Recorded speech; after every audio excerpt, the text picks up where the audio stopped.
اعوذ باللہ من الشیطان الرجیم بسم اللہ الرحمن الرحیم۔ خداوند متعال کی بارگاہ میں دعا کرتے ہیں کہ اللہ تعالیٰ ہم سب کے گناہوں کو معاف فرمائے، اور اللہ تعالیٰ روز جمعہ کے بابرکت دن کے صدقے تمام مریضوں کو خدا صحتیابی عطا فرمائے۔ اپنی توفیقات خیر میں اضافے کے لیے مل کر باواز بلند تر صلوات پڑھیں۔ اللہم صلی علی محمد وآل محمد وعجل فرجہم۔ قرآن پاک کی آیات آپ کی خدمت میں پیش ہو رہی تھیں، جن میں سورہ آل عمران آیہ نمبر 30 آپ کی خدمت میں آج بیان کرنی ہے۔ قرآن پاک مکمل انسان کے لیے ضابطہ حیات ہے، اور اگر انسان زندگی کے کسی بھی شعبے میں قرآن سے رہنمائی لینا چاہے تو قرآن انسان کو مکمل رہنمائی کرتا ہے۔ سورہ آل عمران کی آیہ نمبر 30 میں اللہ تعالیٰ فرماتا ہے یوم تجد کل نفس ما عملت من خیر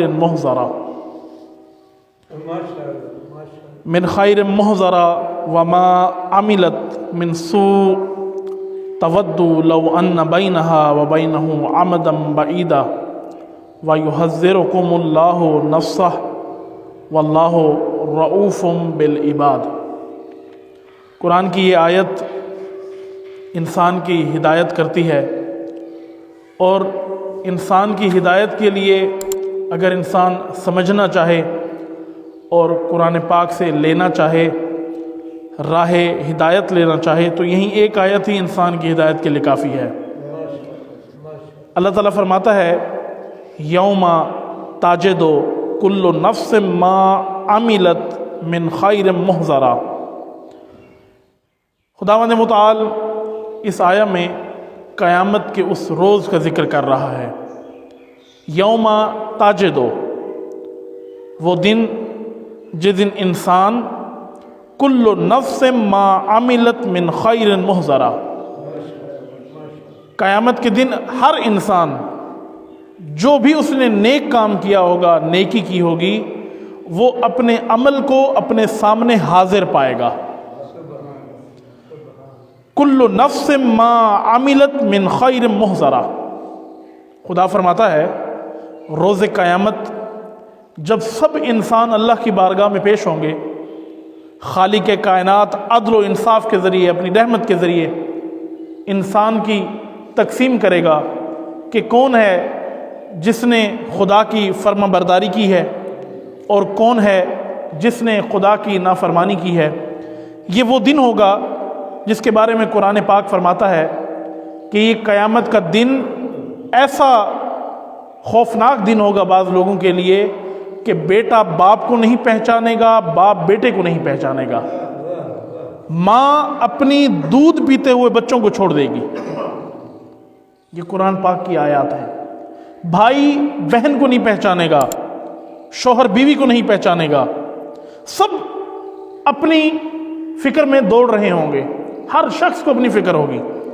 دنیا کے اندر اگر خدا نخواستہ کوئی ایسی صورتحال پیدا ہو جائے جہاں آپ کے گھر والے آپ کے ساتھ ہوں، اور وہاں اگر آپ اپنے گھر والوں کی حفاظت نہ کریں تو آپ کے گھر والے بھی اس حادثے کی زد میں آ سکتے ہیں، تو انسان سب سے پہلے اپنی اولاد اور اپنے بچوں کو سنبھالتا ہے، اپنی بیوی کو سنبھالتا ہے، اپنے ماں باپ کو سنبھالتا ہے کہ اس حادثے کی زد میں میرا خاندان نہ آ جائے۔ دنیا میں ایسا ہوتا ہے یا نہیں ہوتا؟ خدا نہ خواستہ اگر کسی گھر میں آگ لگ جائے، اللہ نہ کرے، اگر کسی گھر میں آگ لگ جائے، سب سے پہلے کوشش کی جاتی ہے کہ بچوں کو باہر نکال لیں، پھر خواتین کو باہر نکالا جاتا ہے، پھر سب کو فکر مندی کے ساتھ اور بڑی تیزی کے ساتھ ہر انسان صاحب گھر، صاحب اولاد، اپنی اولاد کی فکر کرتے ہوئے سب سے پہلے اپنی اولاد کو بچاتا ہے۔ یعنی اس کو پریشانی ہے کہ اگر میں نے اپنی اولاد کو چھوڑ دیا تو یہ ختم ہو جائے گی، یہ اس حادثے کی زد میں آ جائے گی۔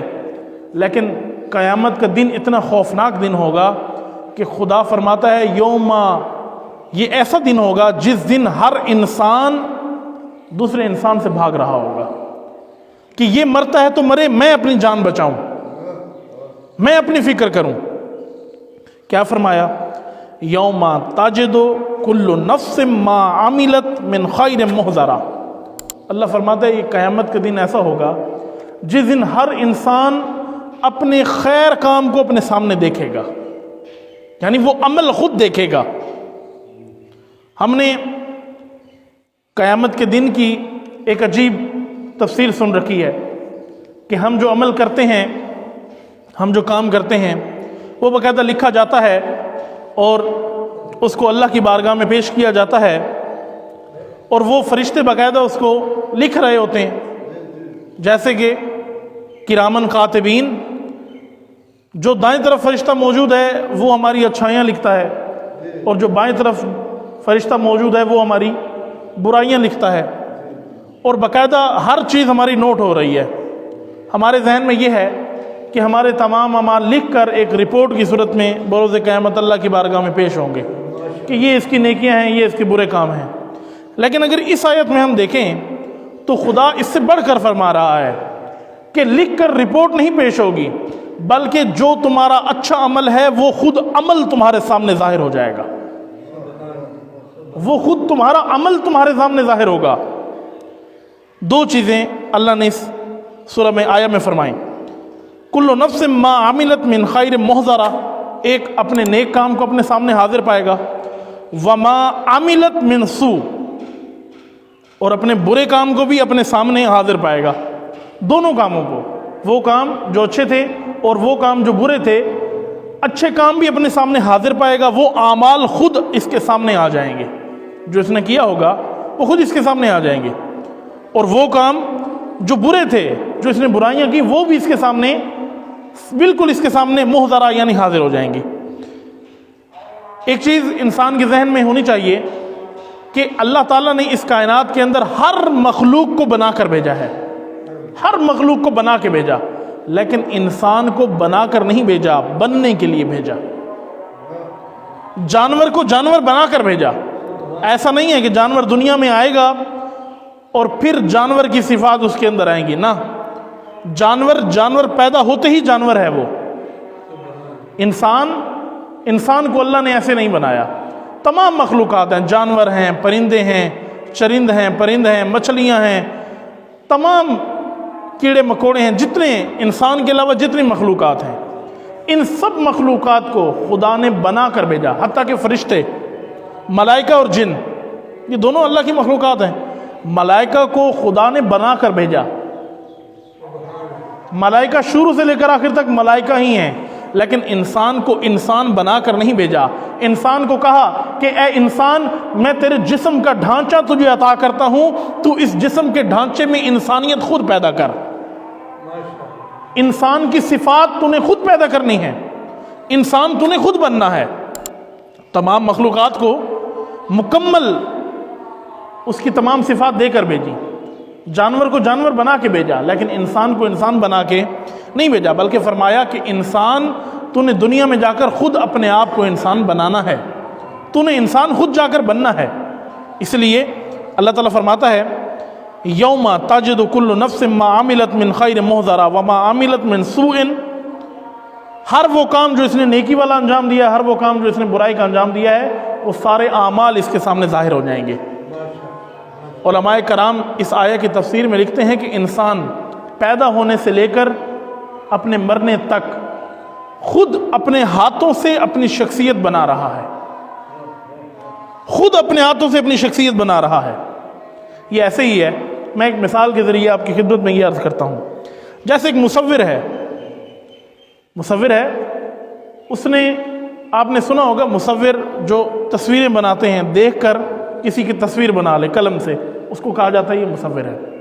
مصور کا کیا کام ہوتا ہے کہ یہ مصور کسی ایک تصویر کو دیکھ کر اس کو ذہن میں بٹھاتا ہے اور پھر قلم کے ساتھ اس کو بناتا رہتا ہے۔ یہی ایک مثال آپ توجہ سماعت فرمائیں، یہ مطلب آپ کی خدمت میں عرض ہو جائے گا۔ ہر انسان جب پیدا ہوتا ہے، اللہ نے اس کے ہاتھ میں 2 قلم رکھے ہیں اور اس کے آنکھوں پر پٹی بندھی ہوئی ہے، 2 ہاتھوں میں قلم ہے اور آنکھوں پر پٹی ہے، اللہ نے کہا ہے کہ تیری آنکھیں بند ہیں، 2 قلم میں نے تیرے ہاتھ میں دے دیے ہیں، خود اپنے ہاتھ سے اپنی تصویر بنا، خود اپنے ہاتھ سے اپنی تصویر بنا۔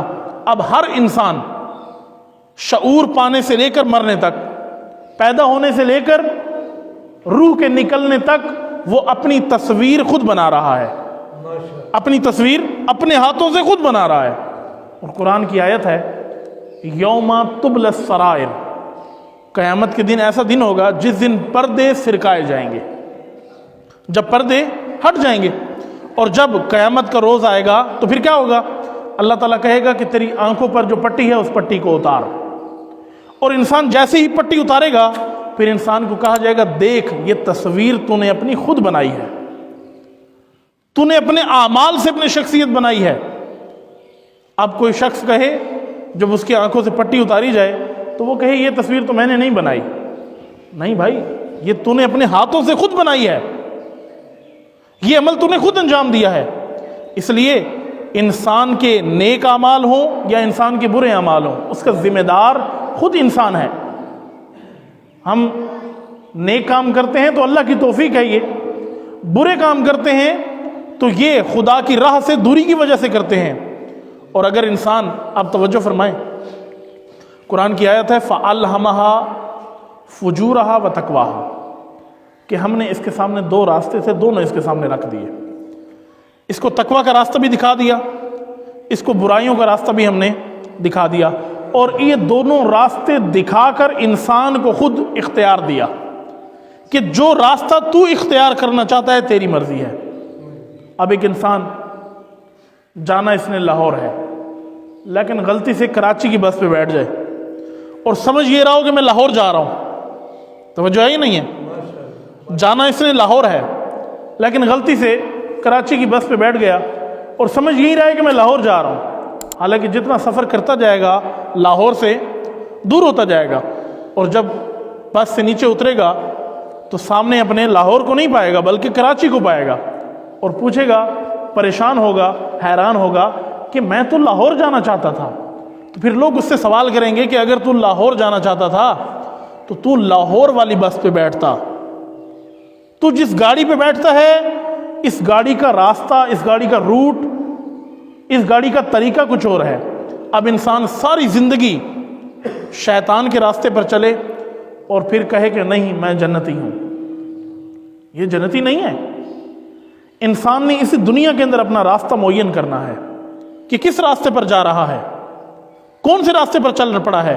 لیکن ہاں، یہ سب ہونے کے باوجود اللہ نے اپنی رحمت کا ایک دروازہ انسان کے لیے کھول رکھا ہے، اور وہ راستہ توبہ اور استغفار کا راستہ ہے۔ انسان جتنا بھی گناہ کرے، اگر استغفار کر لے، توبہ کر لے اور خدا کی طرف پلٹ آئے تو خدا اس کے گناہوں کو معاف کر دیتا ہے۔ خدا دیر نہیں کرتا اس کے گناہوں کو معاف کرنے میں، خدا جلد از جلد اس کے، جیسے ہی یہ خلوص کے ساتھ اللہ کی بارگاہ میں دعا کرتا ہے خدا اس کے گناہوں کو معاف کر دیتا ہے۔ لیکن گناہوں کی توبہ ایسے ہی ہے جیسے ایک پرانی بلڈنگ کو آپ نے نئی بلڈنگ بنانا ہے، تو اگر کسی انجینئر سے مشورہ کریں گے تو وہ یہ کہے گا سب سے پہلے اس بلڈنگ کو گراؤ، یہ پرانی بلڈنگ ہے، یہ پرانی عمارت ہے، اس کو پہلے گراؤ، اس کو گرا کر نئے سرے سے نئی عمارت بناؤ۔ توبہ اسی چیز کا نام ہے کہ جب انسان اللہ کی بارگاہ میں توبہ کرے، استغفار کرے، اس کا مطلب ہے اپنی گناہوں والی ساری شخصیت کو ختم کرنا ہے، اپنی نئی شخصیت کو پروان چڑھانا ہے، اب نئے طریقے سے جینا ہے۔ توبہ یہ ہے، یہ توبہ نہیں ہے کہ انسان کہے گناہ بھی کروں گا اور شام کو مسجد میں آ کر توبہ بھی کر لوں گا، پھر اگلے دن گناہ کروں گا اور پھر توبہ کر لوں گا۔ یہ توبہ نہیں ہے، یہ توبہ نہیں ہے۔ علماء نے فرمایا ہے، کتابوں کے اندر یہ لکھا، احادیث میں ہے کہ توبہ اسی طرح ہے جیسے انسان اپنی پرانی وہ تمام شخصیت جو برے اعمال کی وجہ سے پروان چڑھی ہے، اس ساری شخصیت کو گرا کر ایک الہی شخصیت کو خود تشکیل دے، الہی شخصیت بنائے، یہ توبہ ہے۔ لیکن اگر اپنے آپ کو نہیں بدلتا، امیر المومنین فرماتے ہیں کہ توبہ، حقیقی توبہ کرنے والا، حقیقی استغفار کرنے والا وہ انسان ہے جو اپنے جسم پہ گناہوں کی وجہ سے چڑھا ہوا گوشت مٹائے، اس گوشت کو پہلے ختم کرے جو گناہ اور حرام کھا کھا کر اس کے جسم پر چڑھا ہے، پھر نئے سرے سے اپنی شخصیت کو پروان چڑھائے۔ یہ ہے حقیقی توبہ۔ یہ انسان اللہ کی بارگاہ میں پلٹ سکتا ہے۔ آپ کی خدمت میں جو نقطہ عرض کر رہا تھا وہ یہ تھا کہ انسان اس دنیا کے اندر جس راستے کو اختیار کرتا ہے نتیجہ اس کو ویسا ہی ملتا ہے۔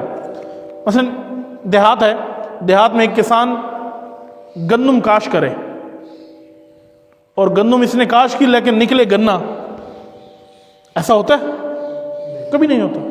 جو چیز خود کاشت کرتا ہے وہی چیز نکالتا ہی ہے، وہی چیز اٹھائے گا۔ گندم کاشت کرے گا تو گندم ہی کاٹے گا، گنا کاشت کرے گا تو گنا ہی نکالے گا۔ کوئی بھی فصل، چاول کاشت کرے گا تو اس کا مطلب یہ نہیں کہ اس نے کاشت چاول کیے تھے لیکن یہ امید رکھے کہ نہیں یہاں سے اب گندم نکلے گی، نہ، انسان جو عمل کر رہا ہے وہی راستہ اختیار کر رہا ہے۔ خدا نے تمام مخلوقات کے سامنے دو راستے نہیں رکھے۔ انسان کے علاوہ ساری مخلوقات کو اللہ نے وہ مخلوق بنا کر بھیجا۔ ملائکہ ایسا نہیں کہ ملائکہ کو بھیج دیا اور جا کے کہا کہ اب تم خود جا کر ملائکہ بنو، نہ، بناتے ہوئے ان کو ملائکہ بنا کر بھیجا۔ جانور کو جانور بنا کر پیدا کیا، لیکن انسان کا جسم پیدا کیا، لیکن کہا اے انسان اس جسم میں انسانیت تو نے خود پیدا کرنی ہے، تو نے انسان خود بننا ہے، انسانی صفات اپنے جسم میں خود پیدا کرنی ہے۔ بس پتہ چلا کہ انسان کے سامنے دو راستے ہیں، ایک تقویٰ کا راستہ، ایک فجور کا راستہ۔ جس راستے کو اختیار کرے گا نتیجہ بھی اس کو ویسا ہی ملے گا، نتیجہ اس کو ویسا ہی ملنا ہے۔ اللہ تعالیٰ فرماتا ہے یوم تجد کل نفس ما عملت من خیر محضرا وما عملت من سوء، جو برائی کے کام اس نے کیے، جو اچھائی کے کام کیے، وہ سارے اعمال اس کے سامنے خود حاضر ہو جائیں گے۔ جیسے قرآن پاک کی دو آیات جو انتہائی اہمیت کی حامل ہیں۔ ایک شخص رسول اکرم حضرت محمد مصطفیٰ صلی اللہ علیہ وآلہ وسلم، اللہم صلی علی محمد وآل محمد، آپ کی خدمت میں ایک بدو، ایک جاہل، ایک عرب جو بھیڑ بکریاں چراتا تھا، آپ کی خدمت میں حاضر ہوا۔ اس نے سن رکھا تھا کہیں سے کہ مکہ میں ایک رسول ہیں جو اپنے آپ کو نبی کہتے ہیں اور لوگوں کو بتوں کی پوجا کرنے سے روکتے ہیں، توحید کی طرف دعوت دیتے ہیں۔ اس کو بڑی دلچسپی تھی کہ میں بھی جا کر بات سنوں کہ آخر یہ محمد ہیں کون۔ بکریاں چرانے والا تھا، بڑی جلدی میں بھی تھا۔ یہ آیا حضور کی خدمت میں، اصحاب رسول بیٹھے ہوئے تھے محفل میں۔ اس نے آ کر سلام کیا اور کہا کہ اے اللہ کے رسول، میں بہت جلدی میں ہوں اور اتنا پڑھا لکھا بھی نہیں ہوں، بکریاں چراتا ہوں، میرے پاس ٹائم نہیں ہے، وقت بالکل میرے پاس نہیں ہے، مجھے مختصر دین سمجھاؤ، دو لفظوں میں دو ٹوک بات بتاؤ، کیا کرنا ہے، کیا ہے تمہارا دین، دو لفظوں میں مجھے بتاؤ دین کیا ہے۔ حضور نے اس کے سامنے دو آیات پڑھی، فَمَن يَعْمَلْ مِثْقَالَ ذَرَّةٍ خَيْرًا يَرَهُ وَمَن يَعْمَلْ مِثْقَالَ ذَرَّةٍ شَرًّا يَرَهُ۔ عرب تھا، عربی سمجھتا تھا، جیسے یہ دو آیات سنی کہا کہ بس سارا دین سمجھ گیا، سارا دین سمجھ گیا۔ جب اس نے یہ بات کی کہ میں سارا دین اب سمجھ گیا، اصحاب طنزاً مسکرانے لگے۔ کہا کہ ہم کئی سالوں سے حضور کی بارگاہ میں بیٹھے ہیں، ابھی تک ہم دین سیکھ رہے ہیں، مکمل دین کا علم ابھی تک حاصل نہیں ہوا، ابھی تو ہم دین پڑھ رہے ہیں، اور یہ دو آیات سن کے کہتے ہیں کہ مکمل دین سمجھ گیا۔ طنزاً ہنسے اصحاب، جب مسکرائے تو حضور نے فرمایا کہ مسکراؤ نہیں، یہ جو شخص بکریاں چرانے والا ہے یہ دو آیات سن کر دین کا فقیہ بن کے جا رہا ہے، اس کو مکمل دین سمجھ آ گیا ہے، ٹوٹل دین، کل دین ان دو آیات میں پوشیدہ ہے۔ فَمَن يَعْمَلْ مِثْقَالَ ذَرَّةٍ خَيْرًا يَرَهُ، ایک ذرہ برابر بھی خیر کرو گے وہ خود اس خیر کو دیکھو گے، بروز قیامت اپنے اس عمل کو دیکھو گے۔ اگر کسی نے اللہ کی بارگاہ میں رائے خدا میں 1 روپیہ دیا، 1 روپیہ، آج اس زمانے میں 2022 میں 1 روپے کی کوئی اہمیت نہیں ہے، اگر نیچے گر جائے تو لوگ اٹھاتے بھی نہیں ہیں۔ آپ 1 روپیہ آپ فقیر کو دیں، فقیر بھی نہیں لیتے، اس کو بھی پتا ہے کہ 1 روپے کی کوئی اہمیت نہیں ہے۔ اللہ تعالیٰ نے اس آیات کے اندر یہی مطلب بیان کیا کہ اگر کسی نے فرض کیا، اگر کسی نے 1 روپیہ اللہ کی بارگاہ میں پیش کیا، وہ اس کا 1 روپیہ بھی خیر عمل، نیک عمل بن کے قیامت کی روز اس کے سامنے پیش ہوگا۔ یہ ایک طرح عمل ہے۔ دنیا میں آپ کسی کو 1 روپیہ تو لیتا ہی نہیں ہے، قبول نہیں کرتا، دھتکار دیتا ہے۔ آپ کسی فقیر کو 1 روپیہ دیں، وہ 10 روپے نکال کے آپ کو دے گا کہ میرے سے بڑا فقیر تو ہے۔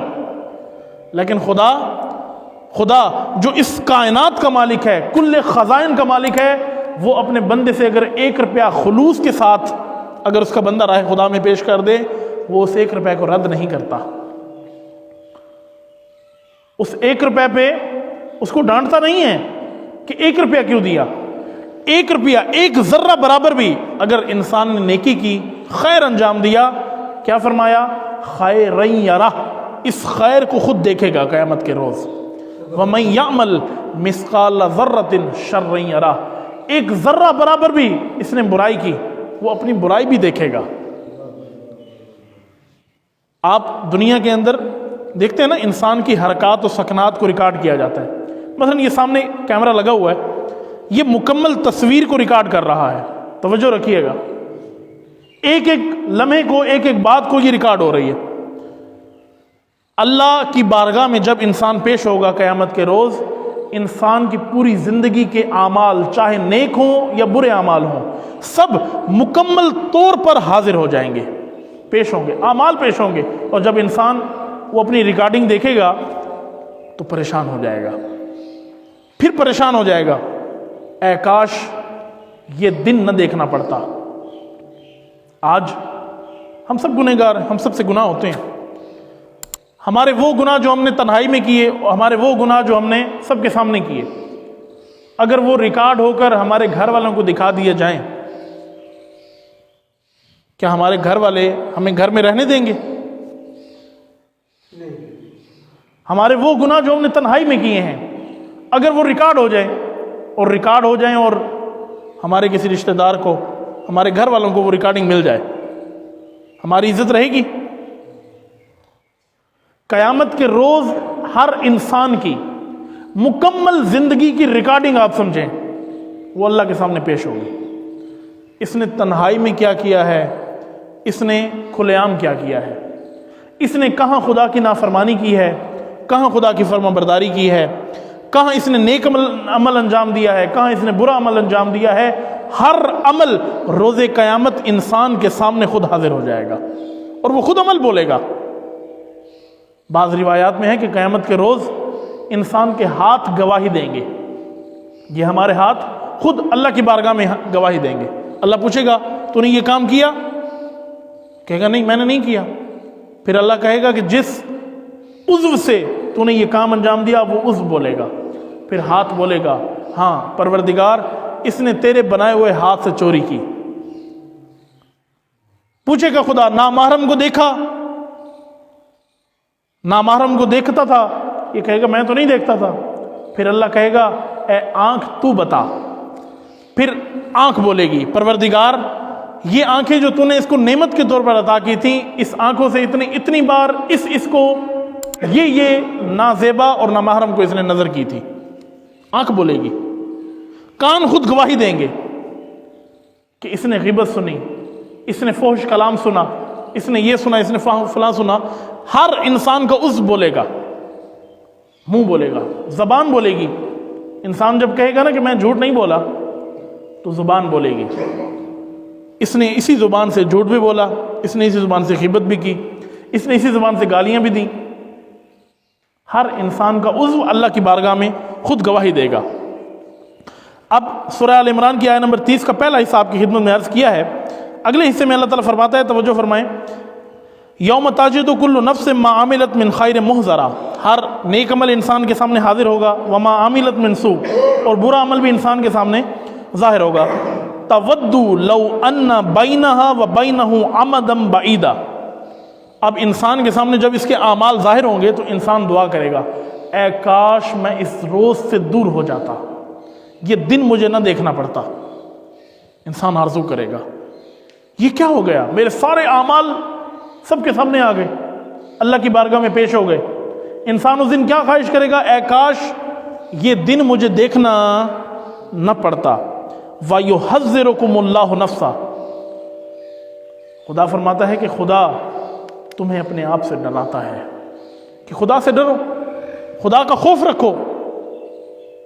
کیوں؟ کیونکہ آج جو تمہیں گناہ کرتے ہوئے دیکھ رہا ہے، کل فیصلہ بھی اسی نے کرنا ہے، کل قاضی بھی یہی ہے۔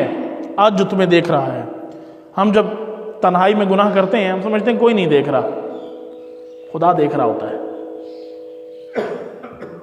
خدا سے انسان پوشیدہ نہیں ہوتا، حتیٰ کہ دیکھنا تو کام جب برا کام کرتے ہیں یا تنہائی میں کریں یا کھلے عام کریں خدا دیکھتا ہے، حتیٰ کہ انسان جو بری سوچ اپنے ذہن میں لاتا ہے وہ بھی خدا کو پتہ ہے کیا سوچ رہا ہے۔ کیا نہیں ہے اس نے، برا کام سوچا ہے، کسی کے بارے میں کوئی برائی سوچی ہے، وہ برائی بھی جو اس نے ذہن میں صرف سوچی ہے خدا اس سے بھی واقف ہے۔ وہ بھی سارے اعمال انسان کی خدمت میں بروز قیامت اللہ کی خدمت پیش ہوں گے۔ واللہ رؤوف بالعباد۔ اب آپ توجہ فرمائیں، خدا نے یہ دونوں چیزیں بیان کر دیں کہ تمہارے نیک اور برے عمل دونوں بروز قیامت ظاہر ہوں گے، اور پھر فرمایا کہ انسان تمنا کرے گا اے کاش یہ دن مجھے نہ دیکھنا پڑتا، اور پھر اللہ نے کیا کہا وَيُحَذِّرُكُمُ اللَّهُ نَفْسَهُ، اللہ تمہیں ڈراتا ہے، اللہ تمہیں خود سے ڈراتا ہے کہ خدا سے ڈرو۔ یہ ساری باتیں کر کے اب آخر میں خدا انسان کو امید دے رہا ہے، خدا انسان کو امید دیتا ہے کہ مایوس نہیں ہونا۔ کیا؟ واللہ رؤوف بالعباد، خدا اپنے بندوں پر بہت مہربان ہے، خدا اپنے بندوں پر بہت مہربان ہے، چاہے وہ گنہگار ہو یا نیک اعمال والا ہو، ہے تو خدا کا بندہ، ہے تو عبد خدا، ہے تو اللہ کی مخلوق۔ یہ سارے اعمال اس نے کیے ہیں، سارے برائیاں اس نے کی، خدا کی نافرمانی بھی کی، جھوٹ بھی بولا، خدا نے کہا یہ کام نہیں کرنا، اس نے پھر بھی یہی کام کیا، خدا نے کہا شراب نہیں پینی ہے، پھر بھی اس نے شراب بھی پیا، اس نے شراب پی، خدا نے کہا سود نہیں کھانا، یہ پھر بھی سود کھاتا رہا، خدا نے کہا نعوذ باللہ زنا نہیں کرنا، یہ پھر بھی زنا کرتا رہا۔ اس نے آنکھوں سے برائیاں کی، اس نے کانوں سے برائیاں کی، اس نے ہاتھوں سے برائیاں کی، اس نے اپنے پورے اعضاء سے برائیاں کی، اتنا گنہگار ہے۔ یہ سب گناہوں کے باوجود بھی جب اللہ کی بارگاہ میں خلوص کے ساتھ پیش ہوتا ہے، خدا کہتا ہے کہ واللہ رؤوف بالعباد، آ میری بارگاہ میں آ، تو اپنے گناہوں کی معافی مانگ، تو مجھے رحیم بھی پائے گا، مہربان بھی پائے گا، اور تو مجھے محبت کرنے والا بھی پائے گا۔ خدا اپنے بندوں سے کتنی محبت کرتا ہے۔ رؤوف بالعباد، رفعت، رؤوف یعنی انتہائی محبت، الفت، رحمت۔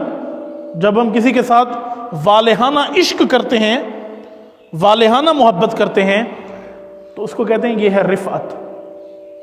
خدا کے ناموں میں سے ہے نا، خدا رافع ہے، خدا کے اسماء میں سے، اسماء خداوندی میں سے کہ خدا رافع ہے۔ کیا مطلب؟ خدا اپنے بندوں سے محبت کرتا ہے، یہ گنہگار ہے پھر بھی خدا اپنے بندے سے محبت کرتا ہے، اور خدا اپنے بندے کو دیکھ رہا ہے اور آرزو میں ہے کہ اے کاش یہ بندہ آ جائے میری بارگاہ میں اور اپنے گناہوں کی آ کر معافی مانگ لے۔ جب گناہوں کی معافی مانگ لے تو پھر وہ شخصیت پروان چڑھے جو خدا چاہتا ہے۔ یہ قرآن پاک کی یہ آیت ہماری زندگی کا مکمل نچوڑ ہے، ہماری زندگی کے لیے یہ آیت بہت بڑی ہدایت ہے۔ اگر اس آیت کو ہم سمجھ لیں اور اس آیت پر ہم عمل کریں تو یہی ایک آیت ہماری زندگی کو بدل سکتی ہے۔ کیا میں مختصر اس آیت کا ایک خلاصہ آپ کی خدمت میں عرض کر دوں؟ خدا نے فرمایا کہ قیامت کے روز تمہارے نیک اعمال ہوں یا برے اعمال ہوں، سب اللہ کی بارگاہ میں پیش ہوں گے۔ صرف تم نہیں پیش ہوگے، تمہارے اعمال تمہارے سامنے ظاہر ہوں گے۔ یوم تجد کل نفس ما عملت من خیر محضرا، حاضر ہو جائیں گے، وما عملت من سوء، اور جو تم نے برے کام کیے وہ بھی تمہارے سامنے حاضر ہو جائیں گے۔ تود لو ان بینہا و بینہ امدا بعیدا، تم جب اپنے اعمال کو دیکھو گے، جب تم اپنے برے اعمال کو دیکھو گے تو دعا کرو گے اے کاش میں اس دن سے دور ہو جاتا، یہ دن مجھے دیکھنا نہ پڑتا۔ فَيُحَذِّرُكُمُ اللَّهُ نَفْسَهُ، اللہ تمہیں ڈراتا ہے۔ اللہ تمہیں ڈرانے کا مطلب یہ نہیں کہ جیسے ہم کوئی حلیہ بنا کے بچوں کو بعضوں کا ڈرا دیتے ہیں نا، خوف دلاتے ہیں۔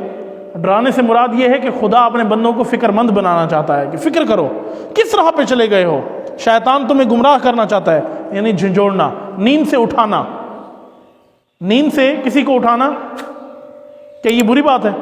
ایک انسان اگر گھر میں آگ لگ جائے اور ایک شخص سویا ہوا ہے، سب جاتے ہیں اس کو اٹھاتے ہیں، بھائی گھر میں آگ لگ گئی ہے اٹھو، تم خواب غفلت میں سوئے ہوئے ہو۔ جو انسان گناہ کر رہا ہے اس کی آنکھیں شیطان نے بند کر دی ہیں۔ خدا کیا کرتا ہے؟ خدا اس کو توفیق دیتا ہے کہ توبہ کر، توبہ سے اس کی آنکھوں پہ آنے والا پردہ ہٹ جاتا ہے، یہ پھر خدا کی آیات کو دیکھتا ہے، یہ پھر خدا کی معرفت کا مشاہدہ کرتا ہے۔ واللہ رؤوف بالعباد، کہ اللہ تعالیٰ اپنے عباد کی بابت، اپنے بندوں کی بابت بہت رحیم بھی ہے، محبت کرنے والا بھی ہے۔ دعا ہے پروردگار سے کہ اللہ تعالیٰ ہم سب کے گناہوں کو معاف فرمائے، اور اللہ تعالیٰ ہم سب کی عاقبت بالخیر فرمائے، اور اللہ تعالیٰ تمام مریضوں کو صحتیابی عطا فرمائے۔ مل کر بآواز بلند تر صلوات پڑھیں۔ اللہم صلی علی محمد وعلی آل محمد۔